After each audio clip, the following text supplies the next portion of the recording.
Hello दोस्तों, नमस्कार दोस्तों। स्वागत है आप सभी का ऑनलाइन अडाफा स्टडी यूट्यूब चैनल पर। इस वीडियो में हम बात कर रहे हैं कई बड़ी और लेटेस्ट अपडेट के बारे में जो कि संबंधित है भारत पाक तनाव को लेकर। साथ ही साथ अगर बात की जाए इस तनाव की वजह से कहीं ना कहीं जनजीवन प्रभावित के बारे में भी डिटेल में बात करेंगे। एक एक करके सारी अपडेट हम कवर करेंगे, चाहे वो अगर बात की जाए स्कूल और कॉलेजों के बंद करने के बारे में हो या परीक्षाओं को स्थगित के साथ साथ यूपी की छुट्टियाँ रद्द करने के बारे में।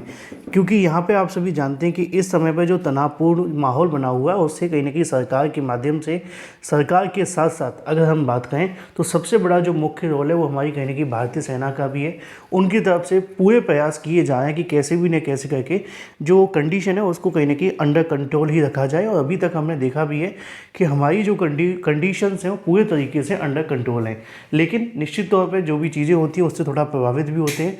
अब इसी को लेकर अगर बात की जाए आप सभी के लिए तमाम मुद्दों के बारे में, जैसे कि टीजीटी पीजीटी और एलटी ग्रेड को लेकर डिटेल में कब बात करेंगे। चैनल को सब्सक्राइब करके बेल आइकन को दबा लेना, वीडियो को लाइक कर देना, जिससे कि आपको रियल ऑथेंटिक जानकारी ऑनलाइन अडाफा स्टडी यूट्यूब चैनल के माध्यम से मिलती रहे। चलिए सीधे शुरुआत करते हैं मुद्दे की। दोस्तों, आगे बढ़ने से पहले हम बात करें यूपी जीएनएम और यूपी जीईटी की बेस्ट बुक के बारे में जो कि चक्षु प्रकाशन की है। जैसा कि दोस्तों आप जानते हैं कि आजकल का जो समय हो गया है आप सभी के लिए एंट्रेंस एग्जाम के अंदर भी कंपटीशन इतना ज़्यादा हो गया है, क्या पढ़ें कैसे पढ़ें, इस बात को लेकर कंफ्यूज होने से अच्छा है कि आप एक बेस्ट बुक को परचेस करें। और ये बेस्ट बुक आप सभी को मिलती है चक्षु प्रकाशन के माध्यम से। ये बुक आपके 100% सिलेबस पर आधारित है। 1800 से ज़्यादा बहुविकल्पीय क्वेश्चंस आपको इसमें देखने के लिए मिलते हैं, जैसा कि आप अपनी स्क्रीन पे देख सकते हैं। ये स्टडी गाइड आप सभी को बहुत सारी थ्योरी के साथ साथ मोस्ट इंपोर्टेंट क्वेश्चंस भी देती है और उन सभी क्वेश्चंस की सटीक और सही उत्तरमाला व्याख्यात्मक हल के साथ दी जाती है। इन बुक को परचेस कर सकते हैं आप अमेजोन या फ्लिपकार्ट से या अपने नज़दीकी स्टोर से। दोनों के लिंक वीडियो की डिस्क्रिप्शन में, आप वहां से ले सकते हैं। क्योंकि आप जानते हैं मैंने स्टार्टिंग में कहा कि कंपटीशन बहुत ज़्यादा है। अच्छी और बेस्ट बुक के साथ जब आप प्रिपरेशन करते हैं तो आप सभी के जो कहीं ना कहीं कह सकते हैं क्वालिफाई होने के चांसेस जो हैं वो और ज़्यादा हो जाते हैं। तो बेस्ट बुक को अभी परचेस करें, लिंक वीडियो की डिस्क्रिप्शन में है। अच्छा, आपने कल देर शाम को जो हुआ वो तो देखा ही होगा, है ना। भारत पाक के बीच जो तनाव बना हुआ था, उस तनाव के बीच में हम भारतीय मीडिया को देख रहे थे। कल का जो माहौल था, शायद मुझे लगता है कि आप भी मुझ जैसे बहुत होंगे जो कि रात को 12 या 1 या 2 या 3 बजे के बाद सोए होंगे। क्योंकि मुझे भी 3 साढ़े 3 बजे के बाद नींद आई थी, जो कि मैं कोई काम भी नहीं कर रहा था और ना कुछ ऐसा देख रहा था। सिर्फ इसी पर कहीं ना कहीं फोकस बना हुआ था कि कल की रात ऐसा लग रहा था कि शायद हम सुबह चाय पियेंगे लाहौर के अंदर, है ना। क्योंकि न्यूज़ के अंदर, मीडिया के अंदर बहुत सारी बातें आई थी। एक न्यूज़ चैनल बोल रहा था कि भारत अज्ञात बॉर्डर से पाकिस्तान के अंदर घुस गया। मैं कहा चलो भाई, मज़ा आ गया। दूसरा बोल रहा था कि हमने इस्लामाबाद पे कब्जा कर लिया है। मैं कहा लो, एक और अच्छी चीज़ हो गई। तीसरा बताया कि कराची के अंदर काफ़ी ज़्यादा चीज़ें नुकसान हुई हैं। लेकिन सुबह आते आते बहुत सारी चीज़ें बदली। सरकार ने भी कहने की गाइडलाइन जारी करी कि भाई थोड़ा सा तरीके से न्यूज़ दी जाए, जो न्यूज़ है उसको बनाया जाए। ये भारत और पाकिस्तान का कोई मैच नहीं चल रहा जिसमें कमेंट्री की जा रही है। क्योंकि अभी तक तो हम देख रहे थे कि हमारी भारतीय मीडिया इतनी सीरियस होती नहीं है किसी मामले को लेकर। किसी के माँ बाप, किसी के बच्चे, किसी के भाई, किसी का बहन और किसी का सुहाग इस युद्ध के अंदर, इस समस्या से कहीं ना कहीं जूझ रहे हैं और वो हमें निकालने की कोशिश कर रहे हैं। जबकि हमारी जो मीडिया है वो कहीं ना कहीं इस तरीके से प्रोसेस को फॉलो कर रही है जैसे इंडिया पाकिस्तान का मैच चल रहा हो कि ये शहनशाह अफरीदी ने बॉल डाली और यहाँ पे विराट कोहली ने मारा चौका। आखिरी ओवर में 4 रन चाहिए, बस विराट कोहली क्रीज के अंदर घुसने वाले हैं। तो इस तरीके की चीज़ें देखने के लिए मिलती है। तो तनाव का माहौल है थोड़ा। मीडिया को, हमारी को क्या ही समझाया जाए, आप तो जानते ही हैं, ठीक है ना। तो कल रात का ऐसा माहौल बन गया था जैसे लगा कि शायद कुछ हो चुका है। लेकिन चलो, फिलहाल हमारे लिए अच्छी चीज़ ये है कि पूरे तरीके से मामला अंडर कंट्रोल है। भारतीय सेना का एक बार जय हिंद बोलना तो आपका बनता है, जल्दी से कमेंट कर दो। चलिए मुद्दे पे आते हैं। मुद्दा आप सभी के लिए ये पहला तो ये है कि भारत पाक के बीच तनाव जारी है, ध्यान रखें अपना और अपनों का।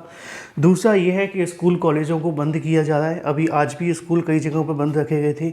अगर हम बात करें आसपास के बॉर्डर के आसपास के स्कूल कॉलेज तो बंद ही कर दिए गए, जैसे कि पंजाब के ऑलमोस्ट जो भी जहाँ भी, चाहे वो लुधियाना पड़ता है आपका, चंडीगढ़, मैं न्यूज़ देख रहा था, चंडीगढ़ से लेकर के आपके अमृतसर, पठानकोट, जो कि जम्मू में सांबा, विजयनगर, इन जगहों के जो स्कूल कॉलेज है उनको बंद कर दिया गया है।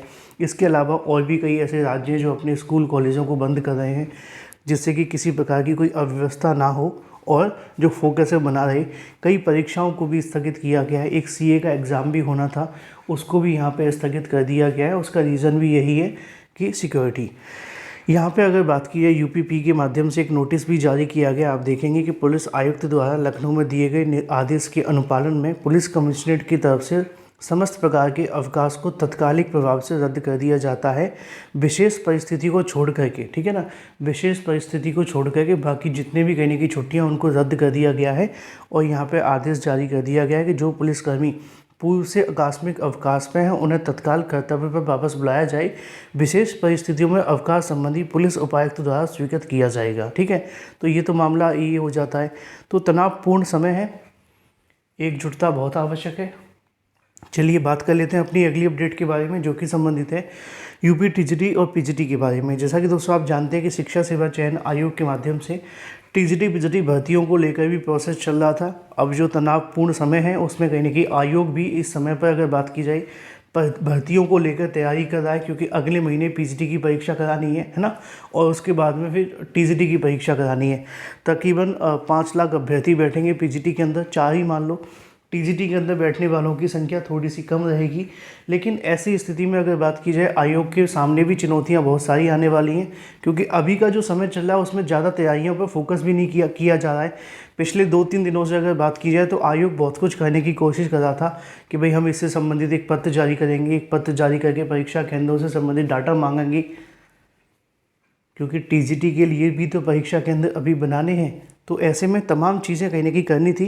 लेकिन अभी थोड़े समय के लिए अगर बात की जाए, इस माहौल को देखते हुए आयोग थोड़ा वेट कर रहा है कि 2-4 दिनों में चीज़ें थोड़ा और अच्छी तरीके से क्लियर हो जाएंगी, फिर जा कर के वो कहीं ना कहीं अध्यक्ष के माध्यम से परीक्षाओं को लेकर जो और भी तैयारियाँ तेज़ कर दी जाएंगी। हालाँकि अभी उनके पास बहुत समय पड़ा हुआ है पीजीटी और टीजीटी परीक्षाओं को लेकर। तो वहीं अगर बात की जाए एलटी गेट भर्ती के बारे में, जो अभ्यर्थी एलटी गेट का इंतज़ार कर रहे हैं उनके लिए थोड़ी राहत की खबर है कि आप सभी के लिए जल्द ही एलटी गेट शिक्षक भर्ती को लेकर जो विज्ञापन है जारी किया जा सकता है उत्तर प्रदेश लोक सेवा आयोग के माध्यम से, क्योंकि अध्याचन इसके पहले मिल गए थे, इसमें कोई संशय है नहीं है। अध्याचन मिलने के बाद में जो सबसे बड़ी चीज़ आपकी थी वो ये थी कि जो नियमावली और जो समकक्ष योग्यता है वो क्लियर होना। नियमावली भी क्लियर हो गई है, समकक्ष योग्यता विवाद भी खत्म हो गया है। तो ऐसे में अब उत्तर प्रदेश लोक सेवा आयोग के पास में कोई ऐसा ऑप्शन नहीं है जिससे भर्ती ना कराई जाए, है ना। तो ऐसी स्थिति में उम्मीद यही है कि जल्दी इसका जो नोटिफिकेशन है वो जारी कर दिया जाएगा। उम्मीद है कि जून के बाद कभी भी विज्ञापन आ जाएगा। बाकी जो भी नई और बड़ी जानकारी निकलेगी मैं आपको बताता रहूँगा। आप लोग अपनी तैयारी करते रहें, समय कम है और तैयारी ज़्यादा करनी है। दूसरी तरफ बात कर ली जाए यूपी जीएनएम और इसके अलावा एंट्रेंस एग्ज़ाम के बारे में, तो इसके भी जो आवेदन है वो शुरू हो गए हैं। जो भी इच्छुक अभ्यर्थी ऑफिशियल वेबसाइट पर जा कर के आवेदन कर सकते हैं। Thank you for watching this video.